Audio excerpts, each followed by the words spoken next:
Now, let's talk about inflation. Madalas natin itong marinig sa news, pero ano nga ba to? It's simply the rate of increase in prices over a given period of time. Pagtaas ng presyo ng mga bilihin. And this is the data from PSA. So, 2023, ang naging average niya was 6%.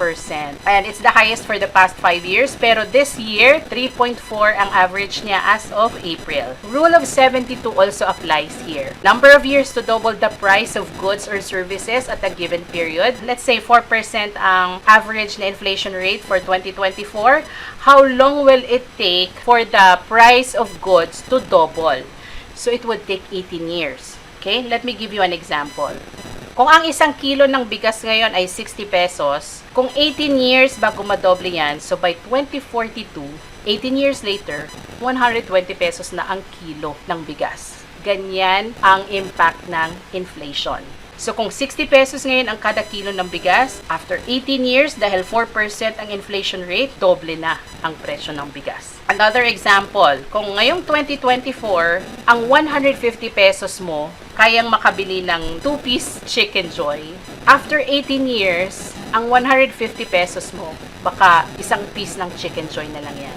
That's why in financial planning, in investing, we always consider inflation rate. Why? Kasi dapat yung pera natin, yung savings or investments natin, mas mataas ang return nito kesa sa inflation rate. Kasi anong mangyayari? Let's say, yung 100,000 mo nasa savings lang, ang kinikita 1%. Eh, ang inflation rate 4%.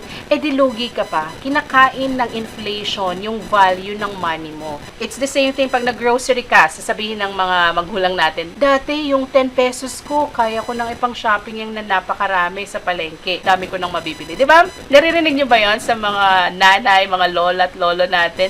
Dati 5 pesos lang yung jeep, ngayon magkano na? 14 pesos na yata, right? That's because of inflation. Kaya dapat sabayan natin ng inflation, ilagay natin yung investment natin sa isang instrument kung maaari mas mataas sa current rate of inflation. Let's say you are investing 5,000 pesos per month.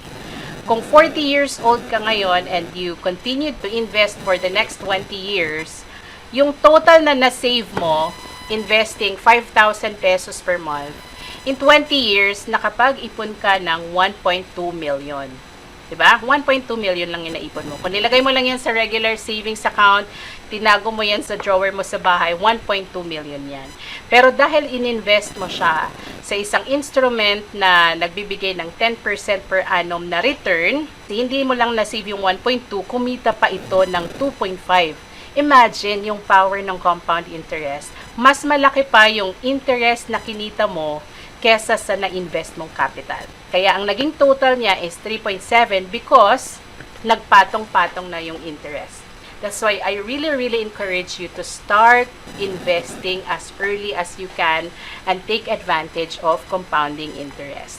For more budgeting tips and resources, check out the links on the screen. Thank you for watching and happy budgeting!